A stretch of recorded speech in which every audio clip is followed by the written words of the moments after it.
মৎস্যজীবীদের সুরক্ষা, মৎস্য খটি কর্মীদের বকেয়া বেতন, মুখ্যমন্ত্রী ঘোষিত সমুদ্র সাথী প্রকল্পের বরাদ্দ অর্থ, বন দপ্তরের অত্যাচার বন্ধের দাবিতে 28তম বিশ্ব মৎস্যজীবী দিবস উদযাপন হতে চলেছে পূর্ব মেদিনীপুরের মন্দারমণি নিউ জলাধা মৎস্যখটিতে। আগামী 21শে নভেম্বর সারাদিন ব্যাপী আয়োজিত অনুষ্ঠানে বিশ্ব মৎস্যজীবী দিবসে মৎস্য পেশার সাথে যুক্ত মৎস্যজীবীরা অংশগ্রহণ করবেন। সামুদ্রিক মৎস্যজীবী, মৎস্য চাষী ও মৎস্য সমবায় সমিতির রাজ্যভিত্তিক সমাবেশে কয়েক হাজার মৎস্যজীবী ও বহু অতিথিবৃন্দ এই দিন অংশগ্রহণ করবেন। কাথি মহকুমা খটি মৎস্যজীবী উন্নয়ন সমিতির রাজ্য স্তরের সম্মেলন বিগত 27 বছর ধরে হয়ে আসছে।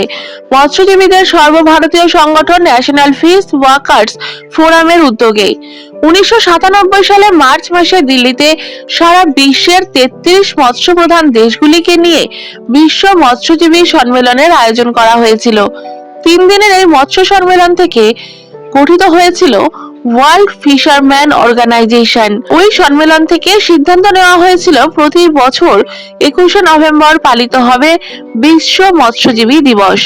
মঙ্গলবার কলকাতা প্রেস ক্লাবের সাংবাদিক সম্মেলনে এমনটাই জানালেন সংস্থার সম্পাদক লক্ষ্মী নারায়ণ জানা।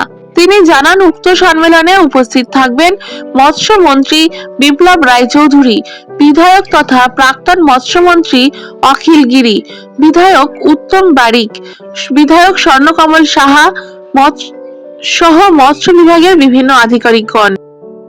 আমাদের 21শে নভেম্বর বিশ্ব মৎস্যজীবী দিবস, ওটা আমরা নিউ জলদা মন্দারমণি পূর্ব মেদিনীপুরে আমরা করছি।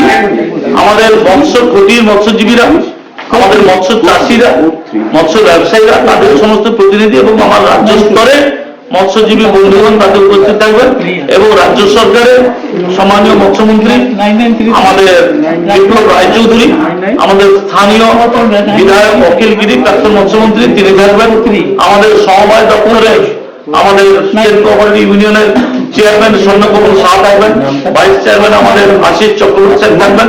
এমনকি আমরা সমবায় মন্ত্রী বিভাগ মহোদয়কে আমরা আমন্ত্রণ জানিয়েছি এবং অনেক বিশিষ্ট সমবায় মৎস্যজীবী নেতৃত্ব, আমাদের রাজ্য স্তরে যারা মৎস্য নেতৃত্ব প্রণব কর, শ্যামচন্দ্র দাস, জয়প্রকাশ হালদার, বিজয় মাইতি, তারাও থাকবেন।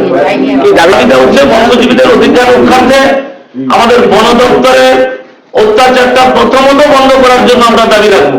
দ্বিতীয়ত হচ্ছে আমার মৎস্য ক্ষেত্রগুলোর জায়গা সরকার 1 নম্বর খতিয়ানের জায়গাগুলোতে যারা দীর্ঘদিন মৎস্যরা বসবাস করে বা দখল করে আসছে, মাছের কাজ করে আসছে, নৌকা জাল রেখে আসছে, ওই জায়গাগুলো মৎস্য দপ্তরে হ্যান্ডওভার করার জন্য আমরা দাবিগুলো তুলব এবং মৎস্য বাহিনীর যে সমস্ত কর্মচারীগুলো আছে তাদের যাতে আপ টু ডেট বেতনটা যে বাকি আছে বেতন টাকাটা স্থায়ী করানো হয়। মৎস্যজীবী মহিলাদের স্বনির্ভরতার জন্য সমবায় সমিতিগুলোকে একটু গুরুত্ব দিয়ে আর্থিক সহায়তা প্রদানের দাবিগুলো থাকবে। আমাদের পূর্ব মেদিনীপুর এবং দক্ষিণ 24 পরগনা করে আমাদের উপকূল এলাকায় সামুদ্রিক মৎস্যজীবী হিসাবে প্রায় 2.5 থেকে 3 লক্ষ, আর সারা পশ্চিমবঙ্গে যারা মাছ চাষ করেন, মাছের কাজ করেন, মাছের সাথে যুক্ত, তারা পাশাপাশি 1 কোটির বেশি মানুষ কিন্তু এই মাছের জীবিকার উপরে নির্ভর করে